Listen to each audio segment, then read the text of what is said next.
Isabelle Maréchal. Tous les 3 mois, il faut que tu arrives avec un nouveau produit, là. Tout le temps. Mario Dumont. Comme on dit en québécois que ça a fessé, là. La rencontre, Maréchal Dumont. Je sais pas comment on va y arriver. Bonjour Isabelle. Bonjour Mario. Lundi prochain, c'est la journée mondiale du sida.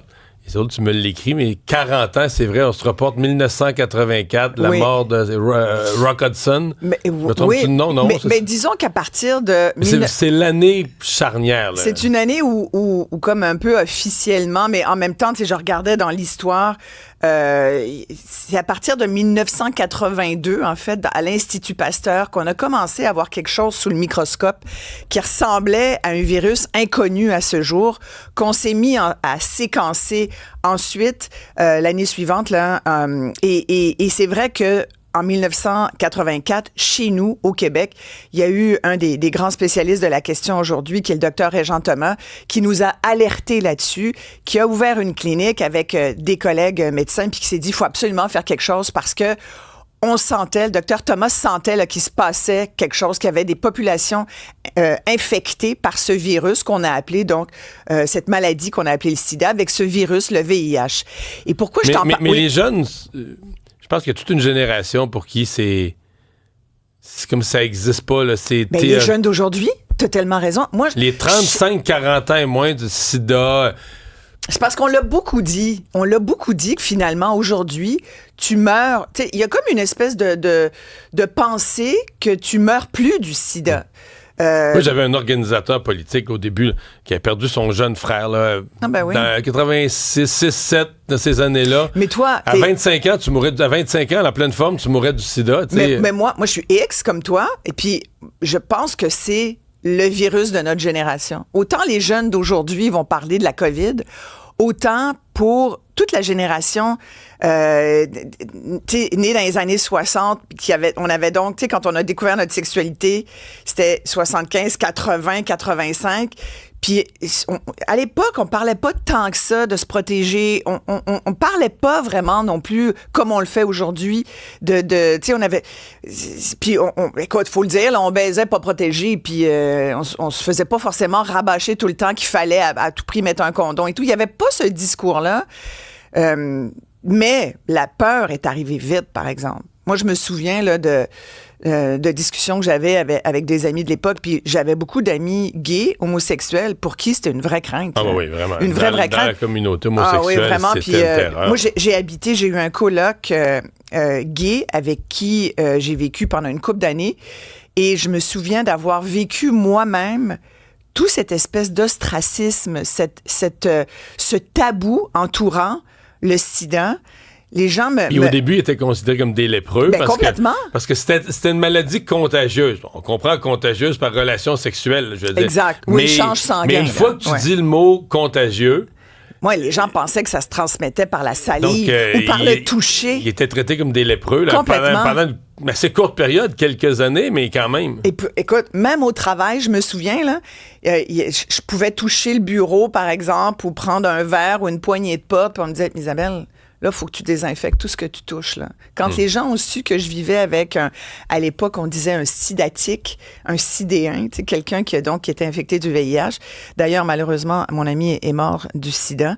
Mais c'est fou, je me disais, voyons donc, il y a tellement, même chez des gens supposément informés, il y a ce manque d'information par rapport à tout ça. Puis pourquoi je t'en parle, c'est que, lundi, ça va être la journée internationale du sida, puis ça nous permet de nous regarder, nous, à Montréal, au Canada, là, il y a Montréal qui est une des villes où il y a le plus d'infections.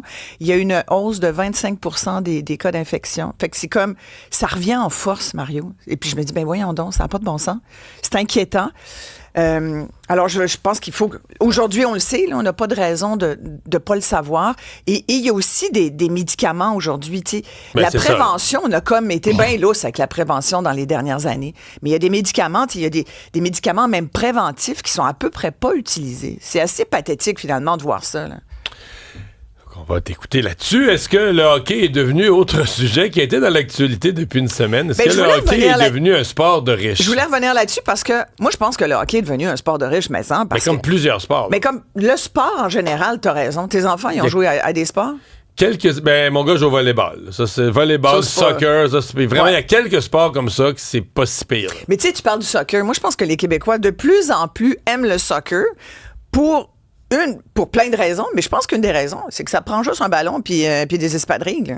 Oui. C'est pas mal moins coûteux que tout l'équipement de hockey. Puis on a eu un collègue qui a fait Non, puis une fois que tu as tout l'équipement, si ton jeune joue un petit peu à un certain niveau, c'est les tournois. Ouais. Là, c'est la chambre d'hôtel, le déplacement, la chambre d'hôtel, la fin de semaine, la fin de semaine au restaurant. C'est incroyable. Puis justement, il y avait un collègue du journal qui, en fin de semaine, a fait tout un dossier là-dessus. Lui-même est un hockey dad.